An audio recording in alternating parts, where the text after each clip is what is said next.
Hello students, let's continue with our topic, that is chemical properties of amines. In this topic, we saw in last video the basic nature of amines and some reactions in which amines show basic nature. Now we see some other chemical properties of amines. First is reaction with metal ions. When lower aliphatic amines react with metal ion or metal salt, we get coordination complexes with metal ions like Ag plus and Cu plus 2. यहाँ देखिए AgCl salt लिया है किसके लिए, Ag metal के लिए, और Ag के ऊपर +1 चार्ज होता है, तो इसलिए यहाँ पर जो एमीन है वो 2 मॉलिक्यूल लेंगे. ये ध्यान रखना है, इसको कैसे समझेंगे. बाकी जो प्रोडक्ट का फॉर्मेशन है वो तो ईजी है. Ag के साथ एमीन के दोनों मॉलिक्यूल कोऑर्डिनेट बॉन्ड बनाएंगे, यानी कि नाइट्रोजन अपने लोन पेयर इस Ag को देगा. एरो के जो शाइन है उसके द्वारा डिनोट करते हैं कोऑर्डिनेट बॉन्ड को. तो ये 2 मॉलिक्यूल हैं किसके, एथिल एमीन के.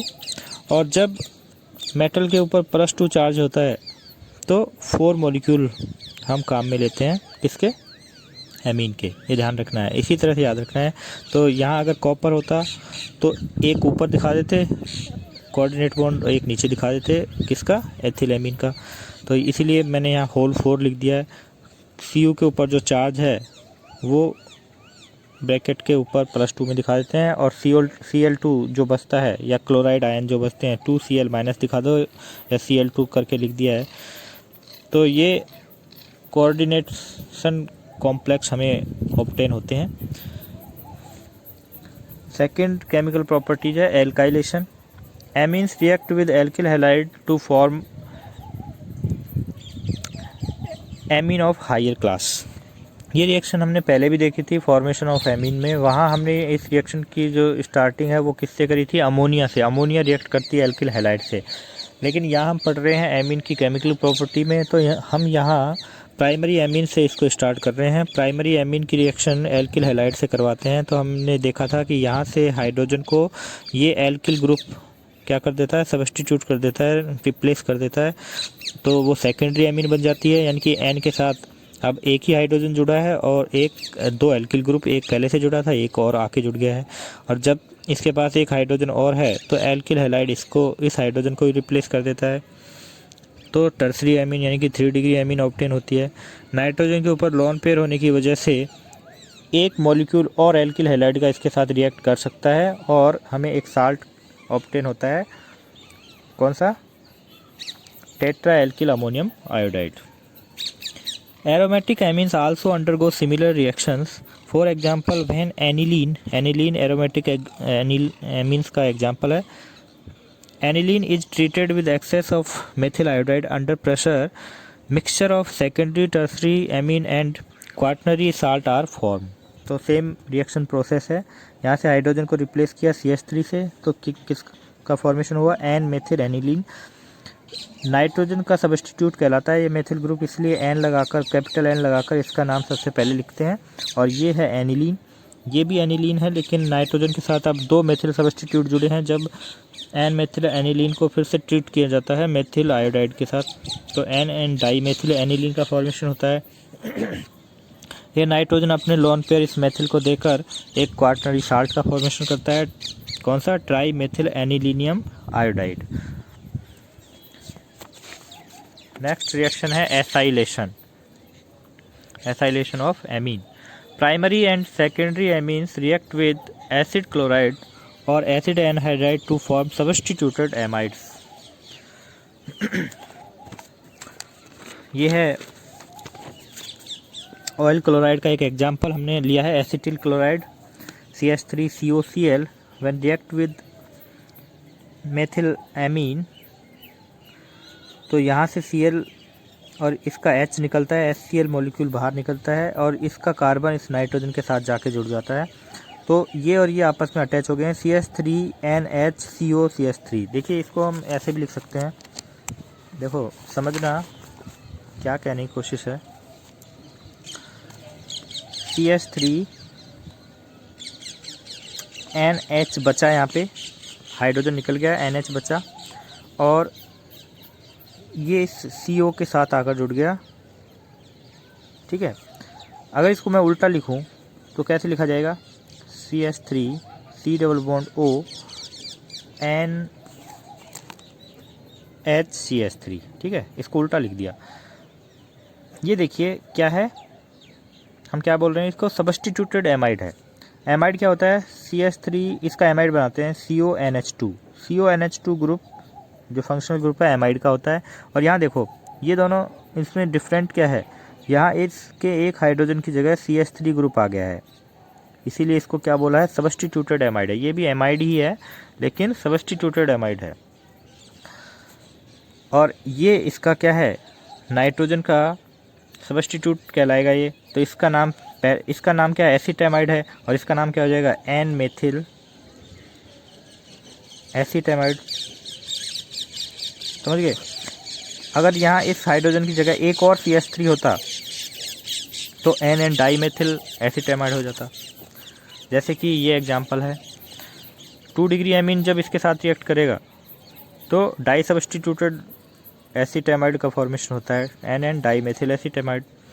और tertiary amine do not undergo this reaction because they do not have hydrogen atom on nitrogen. तो टर्सरी एमीन ये रिएक्शन नहीं करते। फोर्थ है बेंजोइलेशन, इसको सॉर्टन बॉमन रिएक्शन भी बोलते हैं। Aliphatic and aromatic amines react with benzoyl chloride in the presence of a base such as pyridine और aqueous NaOH to form benzoyl derivative. बस इसमें डिफरेंट ये है कि ऊपर वाली एसाइलेशन जो रिएक्शन है उसी के अकॉर्डिंग है, बस इसमें जो रिएक्टेंट है वो एसिड क्लोराइड की जगह बेंजोइल क्लोराइड है, यानी कि एल्किल ग्रुप की जगह C6H5 यानी कि फेनिल ग्रुप जुड़ा हुआ है। और रिएक्शन प्रोसेस सेम ही है, यहाँ से हाइड्रोजन, यहाँ से Cl निकलेगा, वही सब्स्टिट्यूटेड एमाइड का फॉर्मेशन होगा, या फिर ये कहें सब्स्टिट्यूटेड बेंजेमाइड का फॉर्मेशन होता है। नाइट्रोजन के साथ जो एल्किल ग्रुप जुड़ा है उसका नाम पहले लिख देते हैं, C6H5 CONH2 क्या होता है? बेंजेमाइड होता है। C6H5 CONH2 बेंजेमाइड होता है। NH2 की जगह यहाँ क्या है? NHCH3 है, यानी कि ये CH3 नाइट्रोजन का सब्स्टिट्यूट है, तो ये क्या हो गया? N methyl benzamide. ऐसे ही ये एमीन जो है एरोमेटिक और एलिफेटिक दोनों से, एरोमेटिक एमीन के साथ बेंजोइल क्लोराइड की रिएक्शन करवाएंगे तो NH के साथ ये फेनिल ग्रुप जुड़ा हुआ है, तो फेनिल ग्रुप इस नाइट्रोजन का सब्स्टिट्यूट है, तो हम क्या कह देंगे? N phenyl benzamide. फिफ्थ है carbyl amine reaction. Carbyl amine reaction पहले भी हमने देखी थी, कब? क्लोरोफॉर्म की केमिकल रिएक्शंस में। कार्बिल एमीन क्या होता है? आइसोसाइनाइड होता है, इसका IUPAC नेम होता है आइसोसाइनाइड का कार्बिल एमीन, IUPAC सफिक्स बोल सकते हैं। कार्बिल एमीन का फॉर्मेशन होता है कब? जब प्राइमरी एमीन क्लोरोफॉर्म और पोटेशियम हाइड्रोक्साइड के साथ रिएक्ट करता है तो कार्बिल एमीन का फॉर्मेशन होता है, इसलिए कार्बिल एमीन रिएक्शन भी कह सकते हैं, या फिर आइसोसाइनाइड टेस्ट भी बोलते हैं इस रिएक्शन को। Aliphatic and aromatic primary amine, सिर्फ प्राइमरी एमीन ही ये रिएक्शन शो करते हैं। When heated with chloroform and alcoholic potassium hydroxide gives isocyanide or carbyl amine which has very unpleasant smell। Carbyl amine बनेगा हमको तुरंत पता चल जाएगा क्योंकि इसकी स्मेल है, बड़ी ऑफेंसिव स्मेल होती है, अनप्लीजेंट स्मेल होती है। आपके पड़ोसियों को भी पता चल जाएगा कि हाँ कार्बिल एमीन का फॉर्मेशन हो गया है। जब लैब में चलेंगे तो बनाकर देखेंगे तब पता चल जाएगा कि कैसी इसकी स्मेल होती है। Secondary and tertiary amine do not give this test. देखिए ये रिएक्शन इंपॉर्टेंट क्यों है? क्योंकि क्लोरोफॉर्म की केमिकल रिएक्शंस में ये आ चुकी है और अब ये आ रही है एमीन की केमिकल प्रॉपर्टीज़ में, और आगे भी ये कहाँ आएगी? आइसोसाइनाइड के फॉर्मेशन में, क्योंकि इसका फॉर्मेशन होता है फॉर्मेशन रिएक्शंस में ही आएगी। इसीलिए 3 जगह जब ये रिएक्शन आ रही है तो ये इम्पोर्टेंट रिएक्शन है। और मैंने इसको बताया था कि किस तरह से याद रखना है कि 3KOH के 3K इस 3Cl को निकाल ले जाते हैं, 3KCl का फॉर्मेशन होता है। यहाँ 3OH बचते हैं, तो 3OH को 3 हाइड्रोजन चाहिए वाटर मॉलिक्यूल बनाने के लिए। एक हाइड्रोजन तो ये है और 2 हाइड्रोजन नाइट्रोजन के पास होते हैं, तो वाटर मॉलिक्यूल का फॉर्मेशन हो गया 3 वाटर मॉलिक्यूल। अब देखिए बचा कौन, यहाँ बचा CH3N और यहाँ बचा सिर्फ कार्बन। तो ये N से ये कार्बन आकर जुड़ जाता है और आपका प्रोडक्ट ऑब्टेन हो जाता है। तो इस तरह से हम आइडिया लगाते हैं केमिकल रिएक्शंस का। And sixth is reaction with carbon disulphide CH2। Primary amines react with carbon disulphide in presence of HgCl2 to give isothiocyanate. This isothiocyanate have characteristic smell like mustard oil. This reaction is called Hoffman mustard oil reaction. देखिए amine HgCl2 की presence में carbon disulphide से reaction करती है तो किसका formation होता है, एथिल आइसोथायोसाइनेट का या एल्किल आइसोथायोसाइनेट। ये इसकी जगह कोई भी एल्किल ग्रुप हो सकता है, तो कॉमन नेम क्या होगा, एल्किल आइसोथायोसाइनेट, एल्किल आइसोथायोसाइनेट। ठीक है, कैसे होता है, बीच में ये मिड प्रोडक्ट का फॉर्मेशन होता है, लेकिन एग्ज़ाम में अगर इसके बाद डायरेक्ट ये भी दिखा दोगे तो भी सही है, डायरेक्ट भी पूछी जाती है। मिड प्रोडक्ट अगर पूछ लिया है तो वो भी हम आइडिया लगा सकते हैं। देखिए मैं आपको समझाता हूँ कि कैसे इसको याद रखना है। आपको किसकी रिएक्शन करवानी है, CH3 या फिर कोई भी R ले लिया है ना, यहाँ पर हम लेते हैं ethyl amine CH2 NH2 primary amine है। ये कार्बन डाइसल्फाइड के साथ रिएक्ट करती है। कार्बन डाइसल्फाइड की स्ट्रक्चर इस तरह से होती है। ठीक है, कार्बन के साथ 2 सल्फर डबल बॉन्ड से जुड़े रहते हैं। तो जब ये मिड प्रोडक्ट कैसे फॉर्म करेंगे, तो ये देखो नाइट्रोजन और हाइड्रोजन के बीच में इस कार्बन डाइसल्फाइड मॉलिक्यूल को ऐड कर देना है। कैसे करेंगे, ऐड करने के लिए ज़रूरी है कि दोनों तरफ से जुड़ा रहे। नाइट्रोजन और हाइड्रोजन के बीच में इसको ऐड करेंगे तो इसका मतलब है कि ये नाइट्रोजन से भी जुड़ेगा और हाइड्रोजन से भी जुड़ेगा। तो हम क्या करेंगे, किसी भी एक कार्बन और सल्फ़र के बीच में एक पाई बॉन्ड को तोड़ देंगे। पाई बॉन्ड को तोड़ेंगे तो दोनों की ही जो वैलेंसी है फ्री हुई। तो कार्बन अपनी वैलेंसी फ्री करता है नाइट्रोजन के साथ जुड़कर। देखिए CH3 या C2H5 डायरेक्ट लिख देता हूँ। नाइट्रोजन के साथ ये हाइड्रोजन जुड़ा है नीचे वाला, और इस नाइट्रोजन और हाइड्रोजन के बीच में हम क्या जोड़ रहे हैं, CH2 को। तो कार्बन, हमने इस बॉन्ड को तोड़ा तो ये कार्बन जुड़ गया इस नाइट्रोजन से, ठीक है, और ये सल्फ़र जुड़ गया इस हाइड्रोजन से, और इस सल्फ़र को हमने इस नीचे लिख दिया। कार्बन के साथ डबल बॉन्ड के साथ ये जो सल्फ़र जुड़ा हुआ था ये नीचे कर दिया, और ये जो सल्फ़र इसके साथ अब एक ही बॉन्ड बचा है, तो ये सल्फ़र जुड़ गया हाइड्रोजन से। इस तरह से ऐड हो गया ना CH2। तो ये मिड प्रोडक्ट बना, और ये किसी काम का नहीं होता, अनस्टेबल होता है। तो ये HgCl2 की प्रेजेंस में इसमें रीअरेंजमेंट होता है एक तरह से। तो हमें किसका फॉर्मेशन होता है, एल्किल आइसोथायोसाइनेट का फॉर्मेशन होता है। कैसे होगा, देखो यहाँ देखो CH3 CH2N, और यहाँ से ये हाइड्रोजन हमने गायब किया, और इस कार्बन से ये ग्रुप हमने ये हाइड्रोजन यहाँ से निकाल दिया नाइट्रोजन से, और कार्बन से ये पूरा का पूरा ग्रुप हटा दिया। तो नाइट्रोजन और कार्बन के बीच में एक बॉन्ड और बन गया। नाइट्रोजन की वैलेंसी फ्री हुई हाइड्रोजन के हटने से, कार्बन की वैलेंसी फ्री हुई इस बॉन्ड के हटने से। तो नाइट्रोजन और कार्बन के बीच में एक बॉन्ड तो था ही, एक बॉन्ड और बन गया, और कार्बन के साथ ये सल्फ़र डबल बॉन्ड के साथ जुड़ा हुआ है। समझ गए। तो ये क्या बना, एथिल आइसोथायोसाइनेट का फॉर्मेशन हो गया। और ये जो हाइड्रोजन है और ये जो ग्रुप्स हैं ये HgCl2 के साथ रिएक्ट करते हैं। Hg के साथ ये सल्फ़र जुड़ जाता है, ये दोनों हाइड्रोजन दोनों Cl के साथ रिएक्ट करके 2HCl का फॉर्मेशन करते हैं, HgS 2HCl। देखिए मैकेनिज्म इसमें यहाँ दे नहीं रखी है, इसलिए हम मैकेनिज्म को नहीं समझते। हमारा काम क्या है कि रिएक्शन को कैसे हम पकड़ें, कैसे हम समझें, कैसे याद करने का तरीका क्या है, उस हिसाब से कैसे हम प्रोडक्ट तक पहुँचें।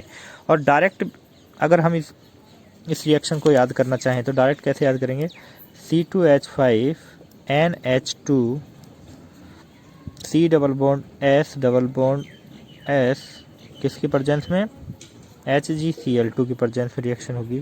तो यहाँ से नाइट्रोजन से दोनों हाइड्रोजन निकल जाएंगे, कार्बन से ये सल्फर के दोनों बॉन्ड टूट जाएंगे, ठीक है। तो यहाँ H2S बाहर निकाल दी, C2H5N बचा ये N इस कार्बन के साथ डबल बॉन्ड के साथ जुड़ जाता है और ये कार्बन के साथ एक, तो ये आपका प्रोडक्ट हो गया, डायरेक्ट आ गया ना प्रोडक्ट। और ये दोनों हाइड्रोजन ये कहीं H2S इस HgCl2 के साथ रिएक्ट करके क्या बना लेती है, HgS प्लस 2HCl। तो बाई प्रोडक्ट इम्पोर्टेंट नहीं है, इम्पोर्टेंट क्या है आपका मेन प्रोडक्ट। इसकी जो स्मेल होती है वो मस्टर्ड ऑयल की तरह होती है, सरसों का जो तेल होता है। हॉफमैन ने ये बताया था, इसलिए इस रिएक्शन को हॉफमैन मस्टर्ड ऑयल रिएक्शन भी बोलते हैं। एग्जाम में देखिए एथिल आइसोथायोसाइनेट की स्ट्रक्चर पूछ ली थी, ये रिएक्शन नहीं पूछी, सिर्फ प्रोडक्ट की स्ट्रक्चर पूछ ली। और ये स्ट्रक्चर कैसे ध्यान में रखोगे, हमने फॉर्मेशन मेथड्स में एक कंपाउंड देखा था, ये इसका नाम क्या बताया था, methyl isocyanate. Bhopal gas tragedy में यही गैस लीक हुई थी, पॉइजनस होती है। Methyl isocyanate CH3N double bond C double bond O। और ये क्या है, एथिल आइसोथायोसाइनेट। इसमें डिफरेंट क्या है, ये देखिए, अगर मैं इन दोनों को एल्किल ग्रुप सेम कर दूं, यानी कि कॉमन कर दूं,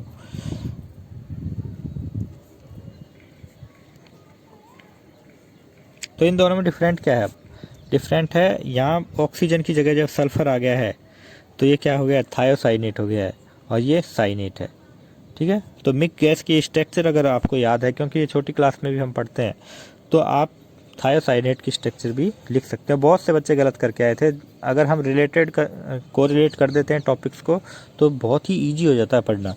तो मिक के साथ कोरिलेट कर दिया तो दो स्ट्रक्चर आपको याद होगी, मिक की याद है तो ये भी याद होगी थायोसाइनेट की, ठीक है ना। ऑक्सीजन की जगह से सल्फर करना है, यहाँ एल्किल दे रखा है तो एल्किल लिख दो, एथिल दे रखा है तो एथिल लिख दो, मेथिल दे रखा है तो मेथिल लिख दो, जो भी है नाम में जो नेम देगा उसके अकॉर्डिंग यहाँ लिख देंगे एल्किल को, ठीक है ना। आई होप समझे होंगे आप मैं क्या कहना चाह रहा हूँ। तो ये थी 6 रिएक्शन हमने आज देखी हैं, और भी रिएक्शंस हैं वो हम अगले वीडियो में देखेंगे। Thank you.